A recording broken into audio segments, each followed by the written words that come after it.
নমস্কার বন্ধুরা, PPT easy কুকিংয়ে আপনাদের সকলকে স্বাগত। আজকে আবারও নিয়ে এসেছি শীতের দারুণ একটি মাছের রেসিপি।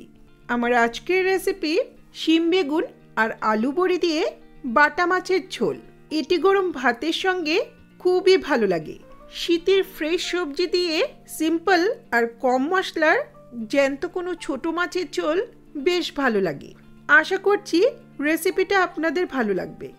ভালো লাগলে লাইক, কমেন্ট, শেয়ার করবেন আর চ্যানেলটাকে সাবস্ক্রাইব করে পাশে থাকবেন। চলুন তাহলে রেসিপিটা শুরু করি।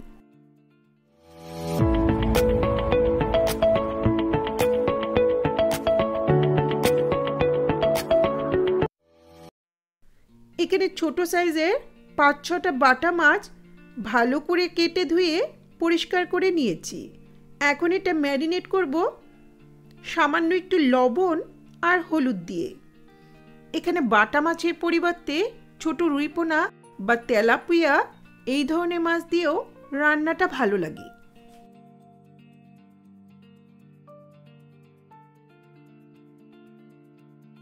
এগুলো মাখা হলে এক পাশে রেখে চলে যাচ্ছি নেক্সট প্রিপারেশনে।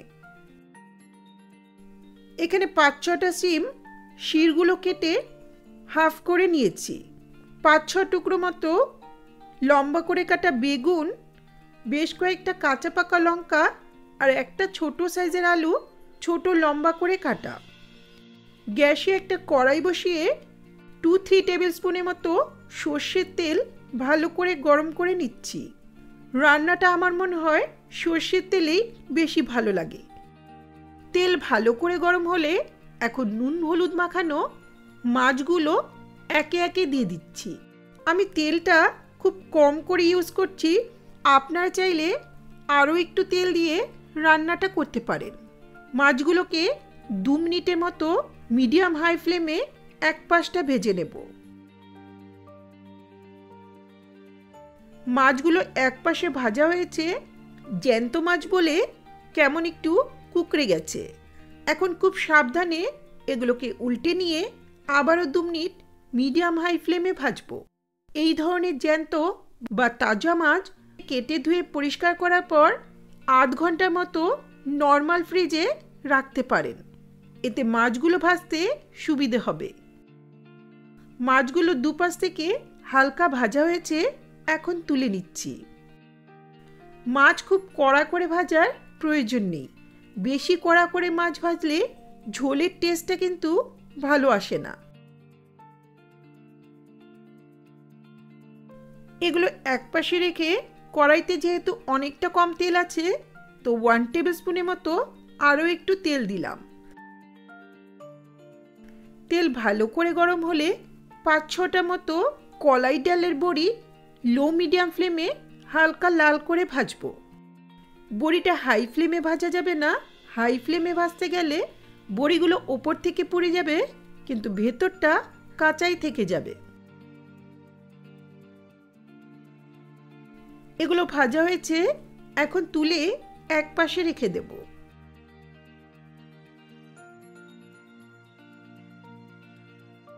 কড়াইয়ের অবশিষ্ট তেলে ফোড়ন দিচ্ছি 1/2 টিস্পুন কালো জিরে, 1/4 টিস্পুন রাঁধুনি আর 2টো শুকনো লঙ্কা। রাঁধুনি থাকলে অবশ্যই দেবেন, না থাকলে স্কিপ করতে পারবেন। ফোড়নের সুন্দর গন্ধ বেরোলে এখন একটা ছোট সাইজের আলু ছোট আর লম্বা করে কেটে দিয়ে দিচ্ছি। দেখতেই পাচ্ছেন আমি খুব কম তেলেই রান্নাটা করতে যাচ্ছি। ফ্রেশ সবজি আর এই ধরনের জ্যান্ত মাছ হলে কম তেল মশলাতেও রান্নার স্বাদটা কিন্তু বেশ ভালো হয়। সামান্য একটু লবণ দিয়ে আলুটাকে হালকা একটু ভেজে নেব।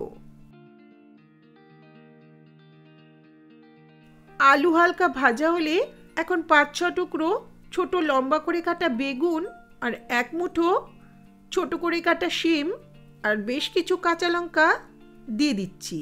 ঝালটা অবশ্যই নিজেদের পছন্দ মতো দেবেন। সামান্য একটু লবণ আর হলুদ দিয়ে সবজিগুলোকে লো মিডিয়াম ফ্লেমে 2-3 মিনিটের মতো একটু ভেজে নেব। সবজিগুলো একটু ভেজে নিলে খেতে ভালো লাগবে। সবজি হালকা ভাজা হলে এখন 1/4 কাপের মতো গরম জল দিচ্ছি। একই সঙ্গে দিচ্ছি 1 টেবিল স্পুন জিরের গুঁড়ো আর 1/2 টিস্পুন হলুদ গুঁড়ো।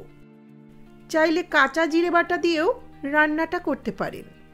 জলটা শুকিয়ে যাওয়া পর্যন্ত লো মিডিয়াম ফ্লেমে মশলাটা কষিয়ে নেব। জলটা শুকিয়ে গেছে, মশলাটা কষানো হয়েছে। এখন দিচ্ছি প্রয়োজন মতো গরম জল। যেহেতু 1-2 জনের জন্য রান্নাটা হচ্ছে, ঝোলের পরিমাণটা আমি খুব বেশি দিচ্ছি না। আপনারা অবশ্য নিজেদের প্রয়োজন মতো ঝোলটা কম বেশি রাখতে পারেন। একই সঙ্গে দিচ্ছি স্বাদ মতো লবণ। ভালো করে মিশিয়ে নিয়ে মিডিয়াম ফ্লেমে রান্নাটা হতে দেব যতক্ষণ না আলু আর সবজিগুলো 80% মতো সেদ্ধ হয়ে যাচ্ছে। চাইলে ঢাকা দিয়ে রান্নাটা করতে পারেন। আলু আর সবজিগুলো মোটামুটি সেদ্ধ হয়ে এসছে। এখন দিচ্ছি ভেজে রাখা বড়িটা। নুন মিষ্টি অ্যাডজাস্ট করে আরও 2 মিনিটের মতো ঝোলটাকে মিডিয়াম ফ্লেমে ফুটিয়ে নেব। ডালের বড়ির ফ্লেভারটা কিন্তু খুবই ভালো লাগে, তবে বড়ি না থাকলেও রান্নাটা করা যাবে। সবজিগুলো ভালো মতো সেদ্ধ হওয়ার পর এখন ভেজে রাখা বাটা মাছটা দিয়ে দিচ্ছি। হালকা হাতে ঝোলের মধ্যে মিশিয়ে দেব। খুব বেশিক্ষণ রান্না করার প্রয়োজন নেই। 4 থেকে 5 মিনিটের মতো লো মিডিয়াম ফ্লেমে ঝোলটাকে ফুটিয়ে নেব।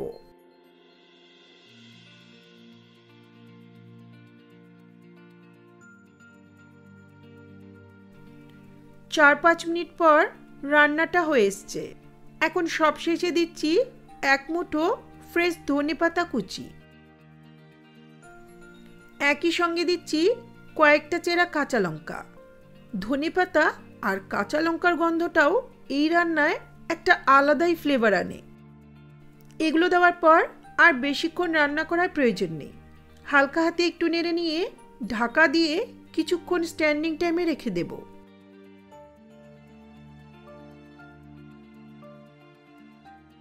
কিছুক্ষণ পর দারুণ স্বাদের শিম বেগুন আর আলু বড়ি দিয়ে বাটা মাছের ঝোল সার্ভ করার জন্য রেডি।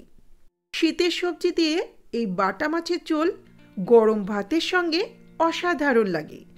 আমার বাঙালি আর অবাঙালি বন্ধুদের মধ্যে যারা এইভাবে কোনো ছোট মাছের ঝোল ট্রাই করেননি, একবার হলেও রেসিপিটি ফলো করে রান্নাটা ট্রাই করে দেখুন। আশা করছি রেসিপিটি আপনাদের ভালো লাগবে।